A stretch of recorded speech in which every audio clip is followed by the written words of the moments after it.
Science journalist Isobel Whitcomb recently wrote about their experience with chronic pain, which began in high school when their hamstring popped while running. They expressed what it has been like to live with this pain throughout their life and how, for many, including themselves, pain becomes emotion and part of one's identity. However, Isobel learned that thoughts can truly affect pain. In their case, pain told them to avoid activity, which told their brain that pain was dangerous, and this ramped up the pain. It was not until their doctor told them that pain lived in their brain that they started to get better. Isobel began researching chronic pain and later used this scientific research to explain their recovery. Throughout this process, recovery from pain became a subject of their reporting. Here to tell us more is Isobel Whitcomb. Thank you so much for joining us. Welcome. Hi there. Thank you for having me. And you wrote this piece for Slate recently that was very interesting that, and I want to handle this subject with all the delicacy it deserves, but you're come off as I think rightly so, somewhat critical of the kind of support groups for people who suffer from chronic pain and how they can almost become a crutch and get in the way of recovery. Can you talk more about that? Yeah, so I don't know if I'd describe them as a crutch. I think that they're something that people rightly turn towards because chronic pain can be a deeply isolating experience. I think that within the medical establishment and in our culture in general, chronic pain especially becomes deeply stigmatized, and people are often told that they're making their pain up or they aren't believed. So they turn to one another, which is a completely understandable reaction. But based on what we know about pain neuroscience, which is that pain is something that is linked very tightly with the fear centers in the brain, that being in these environments that can cultivate fear and anxiety is just can be counterproductive for ultimate pain recovery, which is very complicated. It's kind of a paradox because you need this social support, but also it can be detrimental to your own well-being. So what is the alternative then? You talk about learning to kind of live with your pain and to pursue activities in spite of your pain. Is it possible to both have support groups with, so that you can get together with other people who are similarly experiencing these kinds of issues, but to have them geared toward pushing through and being active in those ways, as opposed to, I guess, what's the alternative? Commiserating and kind of staying in that fear place? Yeah, so I write about how not all support groups are inherently bad.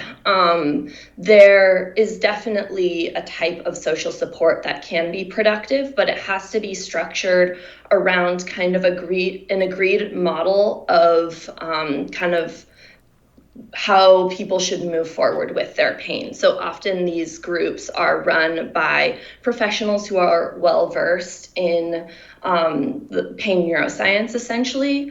It's also possible to just be a part of a social support group where if the kind of tone of the discussion is positive and recovery oriented, that can also be very helpful for people going through pain. So kind of what you mentioned about support groups helping people push through pain. Pushing through pain is never really the goal of some of these therapies like pain neuroscience education and pain reprocessing therapy. Ideally, people don't have much, if any, pain, and they're listening to what their pain is saying and actually not pushing through it. So ideally, someone who is going through pain reprocessing therapy or pain neuroscience education is part of a group where other people are kind of experiencing the same therapy and the same recovery process. And people can talk about what's working for them, what's not working for them, recovery wins, good days, bad days, and kind of cheer each other on. And that kind of positive social support can be really helpful for people in their pain recovery.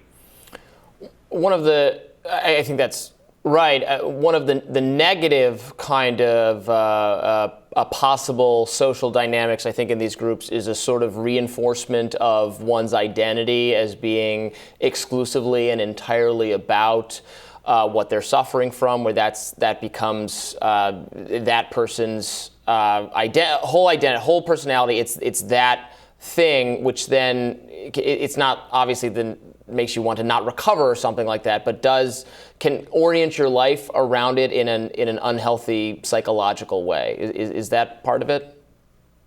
Yeah, absolutely. So it's hard not to make pain a part of your identity when you're in pain because it's so loud. And it's because it's always there, it grabs your attention. And it's hard for that not to kind of take over parts of your identity.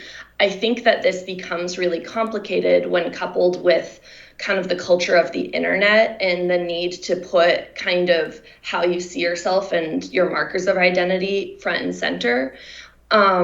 Because when pain is a major part of your identity, it does encourage you to spend a lot more time thinking about it and also surround yourself with others in a way that may ultimately be more isolating.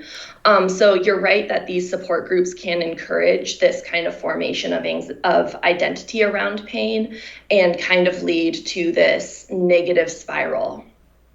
Yeah, it's difficult, right? Because it does feel counterintuitive given that it's very frustrating for so many people to have their chronic pain recognized in a medical context or outside of a medical context.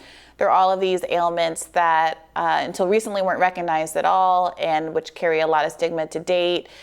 People make jokes about, chronic fatigue syndrome or, long COVID and, minimize all sorts of things that there's some scientific support for.